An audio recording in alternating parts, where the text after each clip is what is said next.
بسم الله الرحمن الرحيم فلولا نفر من كل فرقة منهم طائفة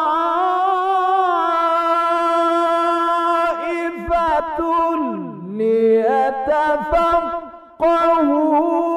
في الدين ولينذروا قومهم إذا رجعوا إليهم لعلهم يحذرون.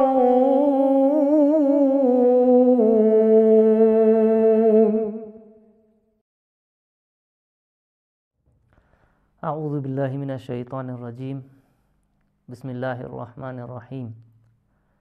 الحمد لله والصلاة والسلام على رسول الله وآله وأصحابه حجة الله أما بعد। আমরা তাহারাত বা পবিত্রতা নিয়ে আলোচনা করছিলাম। সেই আলোচনার মধ্যে আমরা আত্মিক এবং বাহ্যিক বা বাতেনি এবং জাহেরি তাহারাত নিয়ে আলোচনা করেছি, যে দুভাগে ভাগ হয়। সে আত্মিক তাহারাতের মধ্যে বলেছিলাম যে অজু, গোসল বা দুটো না হলে তায়াম্মুম। অজুর মধ্যে আমরা বর্ণনা করেছি যে হাত এবং মুখ ধুতে হবে, আর এই ধোয়ার মধ্যে কতটুকু ধুতে হবে, কিভাবে ধুতে হবে, কতবার পানি দিতে হবে, এসব নিয়ে আমরা আলোচনা করেছি। এ পর্যায়ে যেটা নিয়ে আলোচনা করব সেটা হচ্ছে গিয়ে মাসেহ করা। অর্থাৎ অজুতে দুটো অংশ বলেছিলাম, যে একটা হচ্ছে ধোয়া চেহারা বা মুখমণ্ডল এবং হাত, এবং দ্বিতীয়টি হচ্ছে মাসেহ করা, সেটা মাথা এবং পা। এই মাসাহ করার সম্পর্কে কিছু কথা আমি আজকে বলবো। যে মাথার মাসা করতে হবে, কিন্তু কথা হলো কতটুকু মাসা করতে হবে। অনেকে আমরা মুসলমানদের বিভিন্ন মাযহাবে দেখি, অনেকে পুরো মাথাটা মাসা করেন, অনেকে শুধুমাত্র হাত দিয়ে সামনের অংশটাকে মাসা করেন। কতটুকু মাসা করতে হবে? সাধারণত প্রত্যেক মুজতাহিদের রিসালা তজিল মাসাইলে আমরা দেখতে পাই যে মাসহ সম্পর্কে বলা হয় যে 1/4 মাথায় মাসা করতে হবে সামনের পর্যায়ে। আমি যদি বলি যে মাথাটাকে যদি 4টি অংশে ভাগ করি, অর্থাৎ ডান সাইড, বাম সাইড, পিছনের সাইড এবং মাঝখানের সাইডটা যদি 4 অংশে ভাগ করা হয়, তাহলে কপালের উপরিভাগে যে মধ্য স্থানটা, মাথার মধ্যবর্তী স্থান, সেই মধ্যবর্তী স্থানে আমাকে মাসা করতে হবে।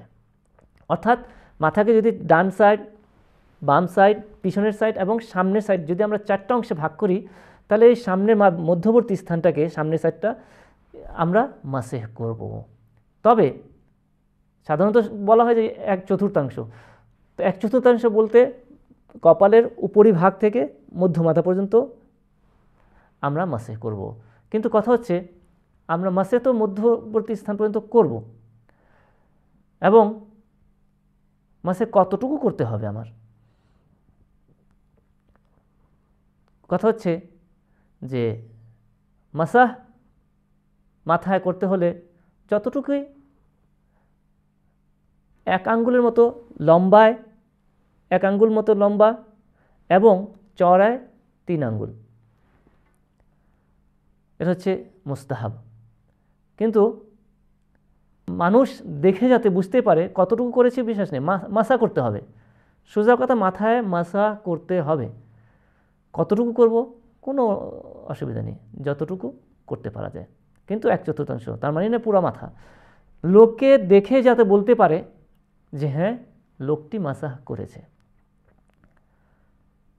এর হচ্ছে মাসার পরিমাণ। তারপর মোস্তাহাব হচ্ছে গিয়ে যেটা বললাম যে চওড়ায় 3 আঙ্গুল পরিমাণ এবং লম্বায় 1 আঙ্গুল পরিমাণ, অর্থাৎ মাঝখান থেকে নিয়ে ঠিক কপালের উপর পর্যন্ত, কপালে না লাগে কপালের উপর পর্যন্ত, এটা হচ্ছে গিয়ে মোস্তাহাব, ইস্তেহাতে মোস্তাহাব। কিন্তু লোক মাসা করেছে বললেই যথেষ্ট, অল্প একটু করলাম, 1 আঙ্গুল আন্দাজে করলাম, কোনো অসুবিধা নেই।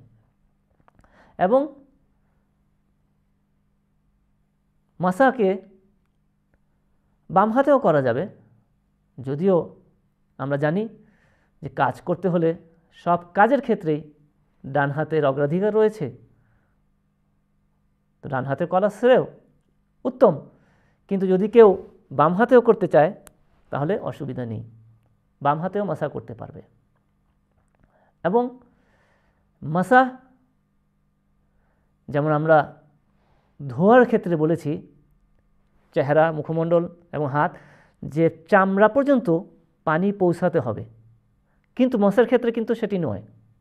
মাসা একদম চুল সরিয়ে দিয়ে চামড়াতে মাসা করতে হবে এমন কোনো প্রয়োজন নেই, বরং মাথার উপরে চুল থাকলে সে চুলের উপরে মাসা করা যাবে।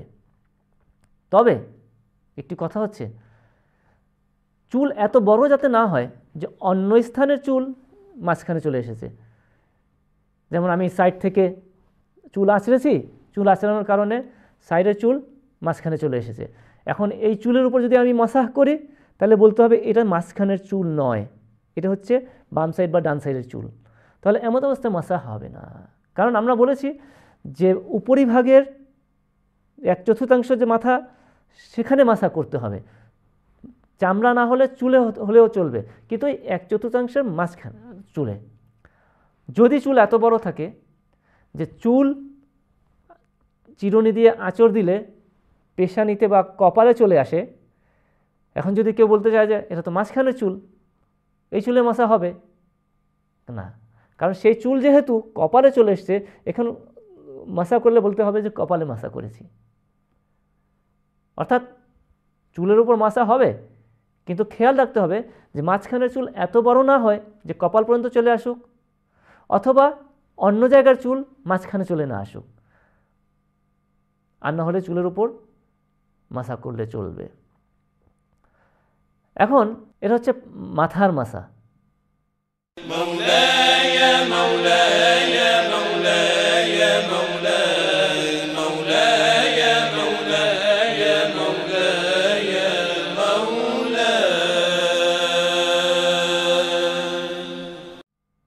পায়ের মাসা আমরা কীভাবে করব?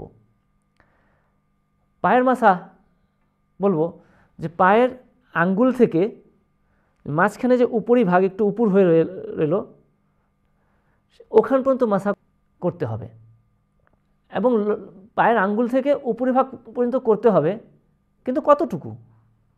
যথেষ্ট 1 আঙ্গুল পরিমাণ, 1 আঙ্গুল টানলেই যথেষ্ট। কিন্তু মুস্তাহাব হচ্ছে গিয়ে যে পুরো পায়ে মাসা করা, অর্থাৎ পায়ের হাতের 5 আঙ্গুল পায়ের 5 আঙ্গুলের উপর রেখে সেই উপর পায়ের মাঝখান পর্যন্ত উপরি ভাগ পর্যন্ত উপর হয়ে রয়েছে ওখান পর্যন্ত মাসা করতে হবে, এটা হচ্ছে মুস্তাহাব। কিন্তু যদি মুস্তাহাব না করতে চায় সে 1 আঙ্গুল দিয়েও মাসা হবে, অর্থাৎ বুঝতে হবে যে হ্যাঁ সে মাসা করেছে। চতুর্থত বলবো যে অনেকেই বলে আগে ডান পা করবো না আগে বাম পা করবো, অনেক সময় খেয়াল থাকে না, তাই প্রথমে ডান পা মাসা করতে হবে, তারপর বাম পা। ধোয়াতেও ঠিক এরকম, হাতের এবং চেহারা আমি বলেছি, ধোয়াতেও আগে ডান হাত ধুতে হবে, তারপর বাম। পায়ের মশাও ঠিক, আগে ডান পা মাসা করতে হবে, তারপর বাম পা। কিন্তু কথা হচ্ছে ডান পা কোন হাত দিয়ে মাসা করতে হবে, বাম পা কোন হাত দিয়ে মাসা করতে হবে, কোনো অসুবিধা নেই। যদি দেখা গেল যে কাজ করতে করতে অজু করেছে, অজু করতে করতে 1 হাত বন্ধ হয়েছে, অনেক সময় হয় ছোটো বাচ্চা এসে ধরলো, দেখা গেল যে ডান হাত দিয়ে বাম পাও মাসা করা যাবে, কোনো অসুবিধা নেই। কিন্তু শ্রেয় হচ্ছে গিয়ে যে ডান হাত দিয়ে ডান পা মাসা করুক এবং বাম হাত দিয়ে বাম পা মাসা করবে, এটাই হচ্ছে সাধারণ নিয়ম।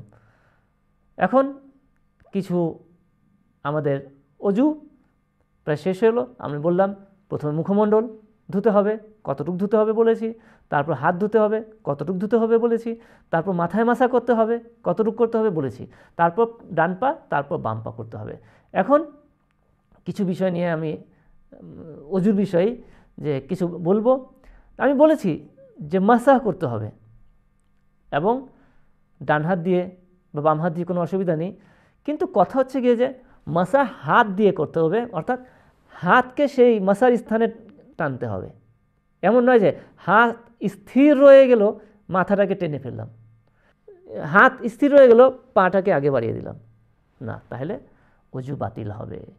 মাসা করতে হবে হাত দিয়ে, অর্থাৎ হাতকে সেই স্থানে রেখে হাতকে টানতে হবে সামনের দিকে, ঠিক পায়ের দিকে, পাকে আঙ্গুল থেকে উপরিভাগ পর্যন্ত টানতে হবে। হ্যাঁ, যদি পা নিচে রাখার কারণে পা টানার সময় একটু নড়ে ওঠে তাতে কোনো অসুবিধা নেই। একটু নড়ে উঠলে সেটাকে জায়গা থেকে সরে যাওয়া বলে না, সেটাতে কোনো অসুবিধা নেই, কিন্তু হাত টানতে হবে, পা কিংবা মাথা নয়। কথা হচ্ছে এমন এক স্থানে, এমন এক পরিবেশে উজু করছে লোক যে খুব শুষ্ক আবহাওয়া, সাধারণত আরব দেশে এরকম হয়, 50 ডিগ্রি বা তার ঠিক বেশি উপরে টেম্পারেচার থাকে, যে উজু করতে করতে উজু শুকিয়ে যায় বা কম পানি ছিল, যে কারণে হোক, যদি হাতের পানি শুষ্ক হয়ে যায়, শুকিয়ে যায়, কারণ হাতে পানি থাকতেই মাসা করতে হবে, যদি হাতের পানি শুকিয়ে যায় তখন কি করবে? তখন অজু যে স্থানগুলোতে করেছে, চেহারা ধুয়েছে, হাত ধুয়েছে, অজুর অন্য যে কোনো স্থান থেকে পানি নিয়ে সে মাসা করবে, যাতে বলা হয় যে অজুর পানি দিয়ে মাসা করেছে। সাধারণত চেহারা যেহেতু চামড়া, হাত যেহেতু চামড়া, ওখানে পানি শুকিয়ে গেলেও দাড়িতে পানি থাকে, যার দাড়ি গোঁফ নেই তার ভ্রুতে পানি থাকে, তাই অজুর স্থানের অংশের যে কোনো অংশ থেকে পানি নিয়ে সে মাসা করবে। এবং যে স্থানে মাসা করবে অবশ্যই সেই স্থানকে শুষ্ক থাকতে হবে, কারণ পানির সাথে পানি মিশে গেলে সেটা পূর্বের পানি থাকলো। শর্ত হচ্ছে যে মাসা করার স্থান অর্থাৎ দু পা এবং মাথা শুষ্ক থাকতে হবে। অনেকে গোসল করে এসেই নামাজে যেতে হবে তাড়াতাড়ি করে, সে ভিজা চুলে হয়তো মাসা করেন, তার অজু ঠিক হবে না। তবে হ্যাঁ, যদি ঠিক অল্প ভিজা মানে শুষ্কের মতো থাকে, সেটা ভিজা বলা হয় না, মানে যখন অজু করবে সেই স্থানে যদি প্রভাবটা থাকে যে হ্যাঁ মাসা করেছে, যদি বলা হয় যে হ্যাঁ সে মাসা করেছে, পানির প্রভাব আছে, এতটুকু ভিজা অসুবিধা নেই, কিন্তু শর্ত হচ্ছে স্থান শুষ্ক থাকতে হবে। যে জায়গায় মাসা করতেছে সেটা মাথা হোক কিংবা পা হোক।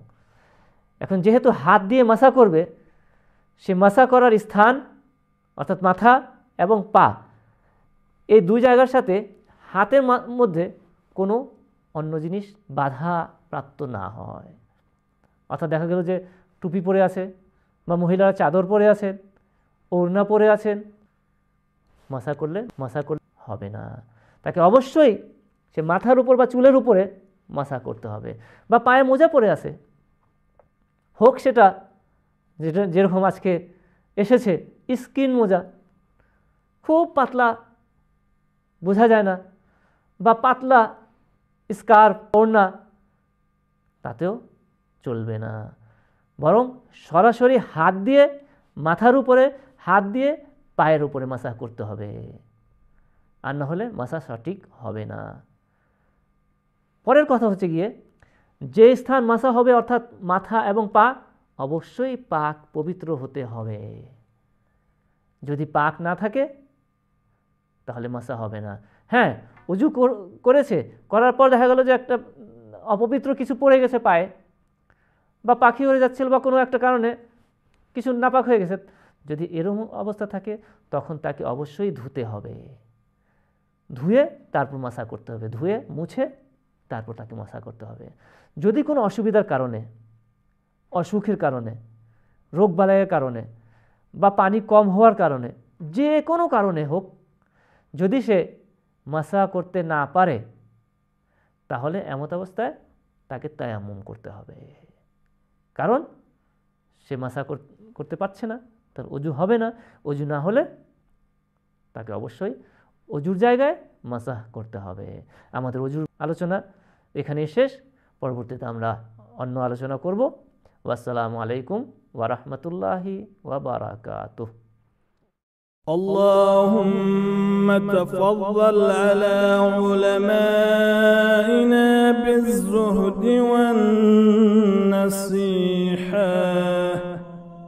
وعلى المتعلمين بالجهد والرغبة، وعلى المستمعين بالاتباع والموعظة، برحمتك يا أرحم الراحمين.